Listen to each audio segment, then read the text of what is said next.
నాగర్ కర్నూలు జిల్లా బిజినేపల్లి మండల కేంద్రంలో దారుణం చోటు చేసుకుంది. ఇద్దరు స్నేహితుల మధ్య తాగిన మత్తులో జరిగిన గొడవ హత్యకు దారితీసింది. బిజినేపల్లికి చెందిన భాను, విక్టరీలు స్నేహితులు ఇద్దరూ కలిసి బిజినేపల్లి మండలంలోని నందివడ్డేమాను గ్రామానికి వెళ్లారు. అక్కడే పీకల దాకా తాగి మద్యం సేవించారు. ఆ తర్వాత బిజినేపల్లికి చేరుకుని అర్ధరాత్రి వరకు టెంటు షాపుల్లో కూర్చొని మద్యం సేవించారు. ఈ మధ్య వారి మధ్య గొడవ జరిగింది.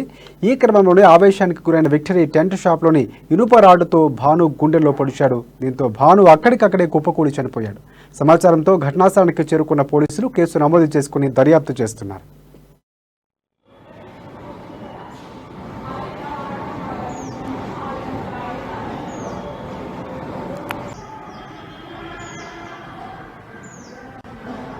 ఒక టెంట్ హౌస్ దగ్గర ఇద్దరు స్నేహితులు భాను మరియు విక్టర్, ఇద్దరు వయసు కూడా 19 సంవత్సరాలు. ఇద్దరు కూడా ఒక టెంట్ హౌస్ లో లేబర్ పనిచేస్తారు. ఇద్దరు మద్యం తెచ్చుకుని తాగి వాళ్ళ మధ్యన ఏదో గొడవ జరిగింది.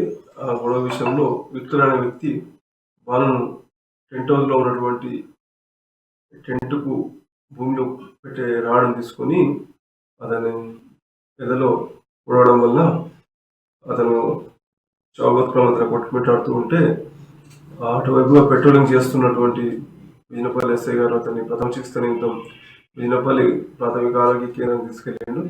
అక్కడ నుంచి నాగర్ కర్నూలు తీసుకుని వస్తూ ఉంటే అది వేలు చనిపోవడం జరిగింది.